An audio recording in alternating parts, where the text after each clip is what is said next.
बेटा इस वीडियो में हम लोग पढ़ेंगे biasing of PN junction diode. अब हम पीएन जंक्शन डायोड की बायसिंग करेंगे। बायसिंग का मतलब क्या है कि पीएन जंक्शन डायोड के अक्रॉस जो है बैटरी लगा देना, पोटेंशियल डिफरेंस डेवलप कर देना। ठीक है ना। तो हमने बताया था कि there are two type of biasing. पहला आपका है फॉरवर्ड बायसिंग। किसे बोलते हैं फॉरवर्ड बायसिंग? जब पी टाइप सेमीकंडक्टर बैटरी के पॉजिटिव से कनेक्ट हो और एन टाइप सेमीकंडक्टर बैटरी के नेगेटिव टर्मिनल से कनेक्ट होता है, तो ऐसी बायसिंग को बोलते हैं फॉरवर्ड बायसिंग। जब भी पी किससे कनेक्ट, पी टाइप सेमीकंडक्टर किससे कनेक्ट है, बैटरी के पॉजिटिव से, तो बायसिंग कैसी कहलाएगी? फॉरवर्ड बायसिंग कहलाएगी। ठीक है बेटा जी, ये आप समझ गए। अच्छा, सर्किट के कनेक्शन से पहले आपको पता है कि हमारे पास ये पी टाइप सेमीकंडक्टर है, ये एन टाइप सेमीकंडक्टर है। इसमें एक्सेप्टर इम्प्योरिटी है, नेगेटिव से दिखाया हुआ है। येलो कलर में हमने होल दिखाया हुआ है ये, ठीक है ना। यहाँ पर डोनर इम्प्योरिटी है, पॉजिटिव से दिखाया हुआ है, और साथ में इलेक्ट्रॉन्स दिखाए हुए हैं। और जंक्शन पर क्या है, देखो यहाँ पर नेगेटिव आयन है, यहाँ पर पॉजिटिव आयन है, और ऑलरेडी जो है इंटरनल इलेक्ट्रिक फील्ड ये बन चुकी है। ये जो एरो दिखाया है ना, ये इलेक्ट्रिक फील्ड का एरो है। ये वेक्टर दिखा रहा है, डायरेक्शन नहीं दिखा रहा है। डायरेक्शन कहाँ बनेगा? डायरेक्शन ऐसे बनेगा, इलेक्ट्रिक फील्ड ऐसे बनी हुई है ये। तो इंटरनल जो इलेक्ट्रिक फील्ड है वो कहाँ बनी है? राइट से लेफ्ट की तरफ बनी है, क्योंकि ये पॉजिटिव आयन है, आपका नेगेटिव आयन है। और ये इंटरनल इलेक्ट्रिक फील्ड इलेक्ट्रॉन को अपने रीजन में रोक के रखी है और होल को अपने रीजन में रोक के रखी है। इनको इस डिप्लीशन लेयर को क्रॉस नहीं करने देती है, जिससे कि करंट फ्लो नहीं हो रही है। तो इनकी रिकॉम्बिनेशन को रोक दिया किसने? इंटरनल इलेक्ट्रिक फील्ड ने रोक दिया है। ठीक है ना। अब बायसिंग आप कैसी बायसिंग आपकी है? फॉरवर्ड बायसिंग आपकी है। तो आपने देखो नेगेटिव से एन टर्मिनल जुड़ा हुआ है बैटरी के, और बैटरी के पॉजिटिव टर्मिनल से क्या जुड़ा हुआ है? पी टाइप सेमीकंडक्टर जुड़ा हुआ है। ठीक है ना। जैसे हम बैटरी को कनेक्ट करेंगे, क्या होगा? बैटरी को कनेक्ट करते ही ये बैटरी क्या करेगी? अपनी एक्सटर्नल इलेक्ट्रिक फील्ड डेवलप करेगी यहाँ पर सेमीकंडक्टर में, और जो इसकी एक्सटर्नल इलेक्ट्रिक फील्ड होगी उसकी डायरेक्शन ऐसी होगी, पी से एन टाइप होगी। ये क्या होगी? आपकी एक्सटर्नल इलेक्ट्रिक फील्ड ये। और ये जो एक्सटर्नल इलेक्ट्रिक फील्ड है, ये जो है एक्सटर्नल इलेक्ट्रिक फील्ड जो बेटा है, ये क्या करेगी? ये इलेक्ट्रॉन और होल को रिकम्बाइन कराना चाहेगी, करंट को फ्लो कराना चाहेगी। क्यों? क्योंकि होल पर कहाँ फोर्स लगाएगी? राइट साइड में, और इलेक्ट्रॉन पर कहाँ फोर्स लगाएगी? लेफ्ट साइड में। कौन? External electric field. और ये चाहेगी कि इलेक्ट्रॉन और होल क्या है? जंक्शन को क्रॉस करें, रिकम्बाइन करें, करंट फ्लो हो। लेकिन यहाँ पर क्या है? इंटरनल इलेक्ट्रिक फील्ड जस्ट क्या है? इसके अपोजिट है। तो जब बैटरी का पोटेंशियल आप बढ़ाओगे तो एक्सटर्नल इलेक्ट्रिक फील्ड भी बढ़ेगी, पोटेंशियल को बढ़ाया ये भी बढ़ेगी। बढ़ते बढ़ते जब एक्सटर्नल इलेक्ट्रिक फील्ड जो है, ये एक्सटर्नल इलेक्ट्रिक फील्ड जो है ना बेटा जी, ये जो एक्सटर्नल इलेक्ट्रिक फील्ड है, जब जो है इंटरनल इलेक्ट्रिक फील्ड के बराबर हो जाएगी, उसके बाद आफ्टर देन जो है होल इलेक्ट्रॉन रिकम्बाइन होना स्टार्ट करेंगे, फ्लो करना स्टार्ट कर देंगे, और करंट का फ्लो स्टार्ट हो जाएगा। और जंक्शन धीरे धीरे क्या है, जो डिप्लीशन लेयर है वो कम होती जाएगी, क्योंकि ये डिप्लीशन लेयर किसने बनाया है? इलेक्ट्रिक फील्ड ने बनाया है। कौन सी इलेक्ट्रिक फील्ड ने? इंटरनल इलेक्ट्रिक फील्ड ने बनाया है। लेकिन ये क्या कर रही है? इसका अपोज कर रही है इसको। जब ये external electric field internal electric field को बैलेंस कर देगी, तो डिप्लीशन लेयर आपकी बहुत ही छोटी हो जाएगी, पतली हो जाएगी, जिससे क्या है आसानी से होल इलेक्ट्रॉन क्या करेंगे? इसे क्रॉस करेंगे और रिकम्बाइन होंगे, और करंट, कंटिन्यूअस करंट का फ्लो स्टार्ट हो जाएगा। ठीक है बेटा जी। तो एक्सटर्नल बैटरी क्या कर रही है? External battery decreases the potential difference of depletion layer, है ना। जो पोटेंशियल डिफरेंस पहले से बना हुआ है, क्या करने के लिए? इलेक्ट्रॉन और होल को रोकने के लिए, यदि कंबाइन ना होने पाए, ये बैटरी एक्सटर्नल क्या करेगी? एक्सटर्नल इलेक्ट्रिक फील्ड उसको डिक्रीज करेगी in opposite direction, and current start flowing, और करंट फ्लो करना स्टार्ट कर देगी। ठीक है बेटा जी, आई थिंक मेरी बात को समझ पाए आप, मैं क्या बोल रहा हूँ। तो आप यहाँ देख सकते हो, उसी को मैंने यहाँ बनाया हुआ है। जैसे ही आपने बैटरी को कनेक्ट किया, तो बैटरी को कनेक्ट करते ही क्या हुआ बेटा जी? बैटरी ने अपनी एक्सटर्नल इलेक्ट्रिक फील्ड कहाँ लगा दी? ये कहाँ लगाएगी, पॉजिटिव से निगेटिव ऐसे लगेगी। ये कौन सी है, एक्सटर्नल इलेक्ट्रिक फील्ड लगी हुई है। और देखो ये जो डिप्लीशन लेयर है, देखो ये पतला हो गया, यानी ये जो एक्सटर्नल इलेक्ट्रिक फील्ड है बैटरी की वो क्या है, इंटरनल इलेक्ट्रिक फील्ड की डायरेक्शन कहाँ है, इधर है ना, ऐसे ऐसे। इसे क्या कर रही है, ये जो एक्सटर्नल इलेक्ट्रिक फील्ड है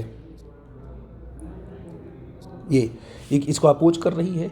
और इसके बाद क्या करेगा, जैसे ही एक्सटर्नल इंटरनल इलेक्ट्रिक फील्ड के बराबर होगी या थोड़ी सी ज़्यादा होगी तो यहाँ से होल और इलेक्ट्रॉन क्या करेंगे, फ्लो करना। होल कहाँ चलेंगे, लेफ्ट साइड में, इलेक्ट्रॉन कहाँ चलेंगे, राइट साइड में। जंक्शन को क्रॉस करेंगे दोनों और करंट फ्लो होना स्टार्ट हो जाएगी। आई थिंक इस बात को आप समझ पाए मैं क्या बोल रहा हूँ। देखो बेटा थोड़ा सा एनिमेशन देख लो कैसे होगा। एनिमेशन देखते हैं हम लोग। देखो देखो क्या हुआ, जैसे आपने बैटरी को कनेक्ट किया, देखो इलेक्ट्रॉन कहाँ फ्लो की, यहाँ पर, और ये जंक्शन पर रिकम्बाइन होते हैं, ठीक है ना, रिकॉम्बिनेशन होता है, फिर इलेक्ट्रॉन होल पेयर का जनरेशन होता है और लगातार करंट फ्लो करना स्टार्ट करती है। आई थिंक मेरी बात आप समझ गए। तो देखो ये करंट का फ्लो स्टार्ट हो जाएगा, ये करंट है। इलेक्ट्रॉन कहाँ चलेंगे, इलेक्ट्रॉन चलेंगे लेफ्ट साइड में, होल कहाँ चलेगा, राइट साइड में। जिस डायरेक्शन में होल चलता है, होल पॉजिटिव चार्ज है, उसी में करंट फ्लो करती है। और इलेक्ट्रॉन कहाँ चल रहे हैं बेटा जी, लेफ्ट साइड में। ये इलेक्ट्रॉन आएंगे और जानते हो वायर में कौन फ्लो करता है, वायर में इलेक्ट्रॉन फ्लो करता है। ये वास्तव में करंट दिखा रहे हैं हम, क्या है ये करंट की डायरेक्शन है। ये जो आप देख रहे हो ये करंट डायरेक्शन से चल रही है, करंट है ये, ठीक है ना। इसका मतलब इलेक्ट्रॉन कैसे फ्लो कर रहा होगा, इलेक्ट्रॉन ऐसे, ये इलेक्ट्रॉन मतलब ये इलेक्ट्रॉन इधर मूव किया और वायर में इलेक्ट्रॉन ऐसे मूव कर रहा होगा। ये इलेक्ट्रॉन मूव कर रहा है और ये करंट मूव कर रही है। और डिप्लीशन देखो, लेयर थिन हो गई, पहले थिक थी अब थिन हो गई, क्योंकि एक्सटर्नल इलेक्ट्रिक फील्ड ने इसका इंटरनल इलेक्ट्रिक फील्ड का अपोज किया है। ठीक है बेटा जी, आई थिंक मेरी बात आप समझ गए। अगर इसको हम सर्किट सिंबल से देखें तो आप देखो यहाँ पर दिखाई पड़ेगा आपको, देखो ध्यान से बेटा जी क्या है, देखो देखो आपने सर्किट कनेक्ट किया, देखो करंट का फ्लो स्टार्ट हो गया। ये पी टाइप है और एन टाइप है और करंट आपको यहाँ बढ़ती हुई दिखाई पड़ेगी। इसे बोलते हैं फॉरवर्ड बायसिंग, ठीक है ना। फॉरवर्ड बायसिंग में हम वोल्टेज को बढ़ाएंगे तो करंट क्या है हमारी बढ़ती जाएगी। देखो करंट बढ़ रही है, ठीक है बेटा जी। अब बेटा अगला कॉन्सेप्ट क्या है, रिवर्स बायसिंग। किसी बोलेंगे रिवर्स बायसिंग तो जो आपने फॉरवर्ड पढ़ा हुआ है उसका रिवर्स कर देंगे। अगर पी टाइप सेमीकंडक्टर बैटरी के निगेटिव टर्मिनल से कनेक्टेड है तो वो क्या होगा, वो रिवर्स बायस में होगा। पी टाइप किससे हो, निगेटिव टर्मिनल से कनेक्ट है तो ऑटोमेटिक क्या आपका है, जो एन टाइप किससे कनेक्ट होगा, बैटरी के पॉजिटिव से कनेक्ट होगा, ठीक है ना। तो अगर ये बैटरी के पॉजिटिव से कनेक्ट है तो जो बैटरी की जो एक्सटर्नल इलेक्ट्रिक फील्ड होगी ऐसे बन जाएगी, राइट टू लेफ्ट। कहाँ बनेगी, राइट टू लेफ्ट। और डिप्लीशन जो लेयर है उसके अंदर जो इंटरनल इलेक्ट्रिक फील्ड ये है वो ऑलरेडी कहाँ बनी है, राइट टू लेफ्ट बनेगी। इसका मतलब एक्सटर्नल इलेक्ट्रिक फील्ड ने बैटरी के एक्सटर्नल इलेक्ट्रिक फील्ड ने डिप्लीशन लेयर के अंदर जो इंटरनल इलेक्ट्रिक फील्ड है उसका सपोर्ट कर दिया। ये क्या है, ये इंटरनल इलेक्ट्रिक फील्ड दिखाई दे रही है और ये जो हमने वाइट से दिखाया है ये एक्सटर्नल है। इन दोनों ने क्या इसको सपोर्ट कर दिया। और आपको पता है कि इंटरनल इलेक्ट्रिक फील्ड क्या करती है, होल और इलेक्ट्रॉन को रिकम्बाइन होने से रोकती है, करंट को फ्लो होने से रोकती है। इसका मतलब बैटरी की जो एक्सटर्नल इलेक्ट्रिक फील्ड है वो भी क्या है, सारे इलेक्ट्रॉन को कहाँ रिपेल करेगी, राइट साइड में। होल कहाँ जाएगा, लेफ्ट साइड में। तो कभी भी इलेक्ट्रॉन और होल आपस में रिकम्बाइन नहीं कर पाएगा। इसका मतलब अगर रिवर्स बायसिंग आपने कर दी, कैसी बायसिंग कर दी, रिवर्स बायसिंग कर दी, तो ये जो डिप्लीशन लेयर है इसकी विड्थ बढ़ने लगेगी। मतलब रेजिस्टेंस यहाँ का बढ़ने लगेगा। डिप्लीशन लेयर के बढ़ने का मतलब क्या हुआ, रेजिस्टेंस का बढ़ना। रेजिस्टेंस का मतलब आने वाले इलेक्ट्रॉन को रोकना, आने वाले होल को रोकना। तो इसका डिप्लीशन लेयर आपकी बढ़ने लगेगी और इलेक्ट्रॉन और होल बिल्कुल भी क्या है, आपस में रिकम्बाइन नहीं कर पाएंगे। पोटेंशियल बढ़ाते जाओगे और डिप्लीशन लेयर आपकी बढ़ती जाएगी और करंट आपकी मिनिमम रहेगी, जीरो रहेगी, पता आपको है।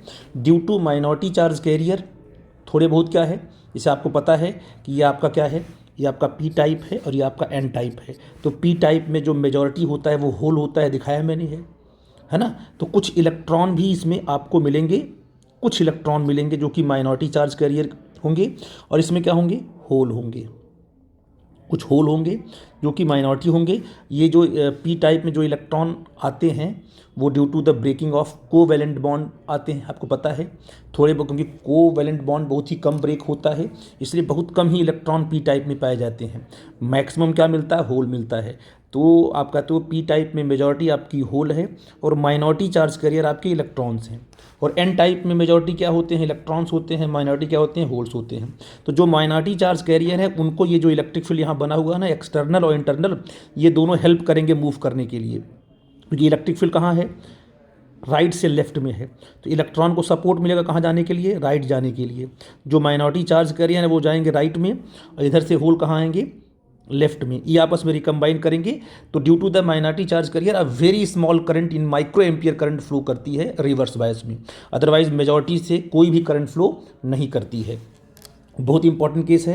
यहाँ में लिखा है कि बैटरी पोटेंशियल डिफरेंस क्या करेगा, जैसे बैटरी का पोटेंशियल डिफरेंस लगाया ये क्या करेगा, ये इंटरनल इलेक्ट्रिक फील्ड को इंक्रीज कर देगा, यानी इस बैरियर पोटेंशियल बैरियर को क्या करेगा, इंक्रीज कर देगा। बैटरी पोटेंशियल डिफरेंस क्या करेगा, इंक्रीजेज द बैरियर पोटेंशियल। इस बैरियर का जो पोटेंशियल पहले था due to the internal electric field उसको बढ़ा देगा, यानी बैरियर को बढ़ा दिया।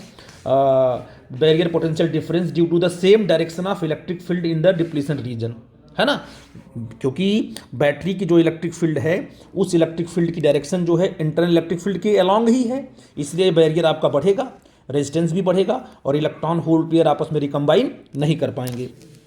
No current flows in the PN junction diode due to the majority charge carrier, majority के थ्रू कोई भी करंट फ्लो नहीं होगी।